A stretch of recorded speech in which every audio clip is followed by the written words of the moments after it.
And welcome back. Our next guest is a writer, a professor, a humanist, and an author of many books, travel, culture, and literature. And he has a new one coming out, too. I guess he's going to tell us a little bit about it.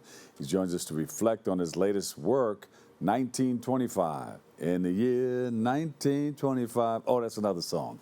It's a literary encyclopedia and so much more. So please welcome to the show, Tom Lutz. Tom, welcome to the show. Thanks so much for having me, Dr. Lee. Yeah. Were you engaged in my singing there for a hot second? I was. It occurs to me that song came out almost halfway between 2025 and 1925. It came out around 1970. Right? There you go. Yeah. So halfway. So tell us. You wrote 13 books. Well, the 13th one is coming out. Just to hit some of those books that you've written in the past, what were they? I wrote a history of crying, of weeping. I wrote a history of slackers, loafers, and loungers. Wow. I wrote a couple of literary histories that were more or less academic books, a philosophy book called Aimlessness, 3 travel books that are cover, I don't know, roughly 75 countries around the world.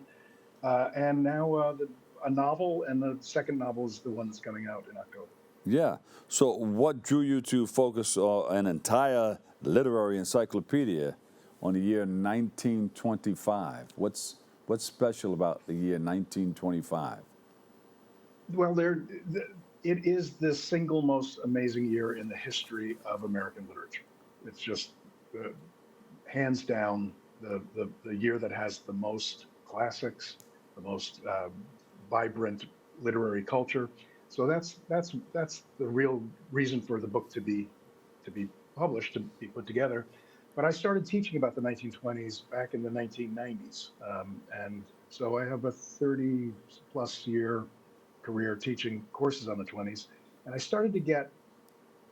I felt bad that each time I taught a course on the 20s, I could get so little of this incredible ferment in a single class. Yeah. There's only so much you can do in a semester. So I started to narrow it down and just did 1925.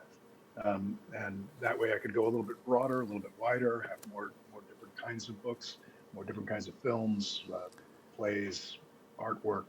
And so that it's a way to go wide. Yeah, well, that's amazing. Everybody said, you know what? Wait, it's 1925. Let's get some work done. And people put out a lot of stuff all over the place. Yeah, well, there's a lot of reasons for this. Including close to the Bronx there, including all the migration into New York in the teens and the 20s, the Great Migration and migration from the Caribbean. Yeah. Which resulted in the Harlem Renaissance, which was the kind of inaugural moment of the Harlem Renaissance is 1925, when Alan Locke publishes a book called The New Negro, which is about has everybody, Jean Toomer, Langston Hughes, Zora Neale Hurston, Claude McKay, James Weldon Johnson, Charles S. Johnson, E. Franklin Frazier, not just in literature, but sociology and history and philosophy. Yeah. So it was an amazing book, and just one of the kind of New York moments in the book, but much larger than that. The Great Migration transformed the entire country. Yeah, but that's one of the big things. A lot of other immigration. Yeah. And the Harlem Renaissance, everybody talks about that, but they don't attach a year to it. So that was the big year that started, the Harlem Renaissance. Yeah, I mean, people date it in different ways. Jean Toomer's Cane is 1923, and that was a really important text that got the imagination of the country involved. But it's really Alan Locke's anthology that was first in a magazine called Survey Graphic, and then expanded into a book also in 1925. So inside of that anthology was what that intrigued you the most? Oh, just this Langston Hughes's first poetry, Zora Neale Hurston's very first fiction and play, a little play. Yeah. The the But it's not just that. It's this sense that the American culture was fundamentally changing, and it was changing because of this group of people that had gathered, mostly in Harlem, mostly in New York, but also in Chicago and Washington D.C. Yeah. and lots of other places as well. But it was a real kind of announcement that we are here, and we have this to say. Yeah. And it was and Alan Locke. I've done some anthologies myself. It's a it's a tricky business. I mean, you kind of do this every day, right? You put together an anthology of guests Yeah. Yeah. to talk to, and some of us are better than others, right? I mean, obviously, today everybody was great, but I'm sure there are days when you're not so sure. Yeah. But this is a collection where every single piece is a winner. Every single piece is amazing. Yeah. Yeah. Um, he was a philosophy professor at Howard University. He was just a very smart guy and recognized. I mean, it wasn't just that he recognized all of the people. James Weldon Johnson had been around for a long time already. Everybody knew who he was, but people didn't know who Zora Neale Hurston was. She just arrived in New York that Yeah. year. Langston Hughes was in Washington D.C. He was working as a busboy in a hotel, but Alan Locke found them all, and gave them a platform. So it was Yeah. quite amazing So, feat. Tom, when you're teaching in your classrooms, hands go up to want to know more about what when you're teaching in this subject and in these spaces. Well, it's funny because I probably would have answered that question differently in 1995 than I answered it in 2005 and then in 2015, because the students' concerns are change over time. Yeah. I mean, they're of course very interested Mm-hmm. um, in the kind of beginnings of queer culture in America. That's the latest students are more interested in that than students were 40 Mm-hmm. years ago. Yeah. Um, and so things those kind of interests change. But I get them to do their own research and look up their own stuff and do deeper research into each Mm-hmm. of the topics that I'm talking about. And so what they end up kind of learning how to how to kind of find their own interests in the archive. Yeah. Um, and I Yeah. just give them a little portal in, but other than that, they can follow their own interests. That's kind And of the point of these kinds of courses. yeah. And was literature the dominant media at Absolutely. that time? Yeah. Absolutely. Radio was getting bigger. There were about 20% of the households in the country had radios. Uh, but even radio had a lot of book shows and book Yeah. conversations. A lot of the acting And took place on radio. Yeah. Yes, and a lot of acting. They were starting to do that as well. And then, of course, film was getting bigger.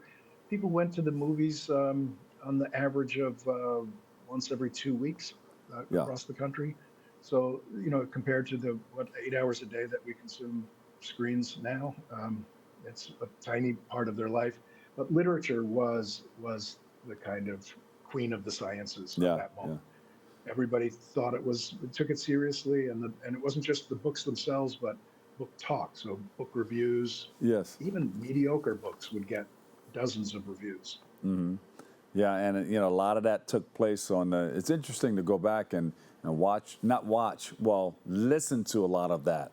Lucille Ball and all Mhm. those people started on radio Yes, back in the day. It was like the theater of the mind, and that's yeah, why it was so easy for them to move into TV because they knew how to do it. and some of what like the Grand Ole Opry starts on the radio in 1925 Yeah, in Nashville. And so it's become a really important place for people to find music and new music they hadn't heard before. And the music in 1925. It's Louis Armstrong's first Hot 5 recordings. So in some ways, it's the beginning of jazz as we know it. Yeah. 20th century. It's the quintet, jazz quintet. Um, and at one point in New York in 1925, you could walk from where Ethel Waters was singing to where Louis Armstrong was playing to where Duke Ellington was playing to where Bessie Smith was singing Uh-huh. to and that was all in the kind of in Midtown in the theater district before you get to Harlem, where of course Yeah. everybody else was playing as well. Yeah. And so it was an amazing period of artistic ferment in all fields. So the first Dada exhibit in Paris Yeah. is in 1925. The first Surrealist exhibit is in 1925, and Josephine Baker shows up in Paris. Yes. Wow. Tom, that's great. You know, I love what you put together in 1925. I think I got to get that book, and then I got to get the one that you're going to come out. Your 13th book? Is that the 13th book? No, this is the 12th, and the 13th is called Chagos Archipelago. Uh-oh. Yeah. Yeah, it's set in the Indian Ocean, where around Diego Garcia, which is the largest American military base, the secret military base. Yeah. Wow. Where can we go for more information? I mean, they're going to give me 30 seconds, but give me that information. Social media. Yeah, tomlutzwriter.com. Yeah. Is the easiest. And then I'm on Instagram and everything, just with my name. Yeah. And where are you teaching, Tom? I just retired. All right. Every day Saturday. I get it. Absolutely. Hey, Tom, thank you for joining us, all right? We appreciate you. My pleasure. Come back and share more on that 13th book. Would love to do that. You got it. Tom Lutz, author, professor, editor, humanist. We appreciate you, Tom. Yeah, likewise. All right. We'll take a break. I've got more coming up right here on Open.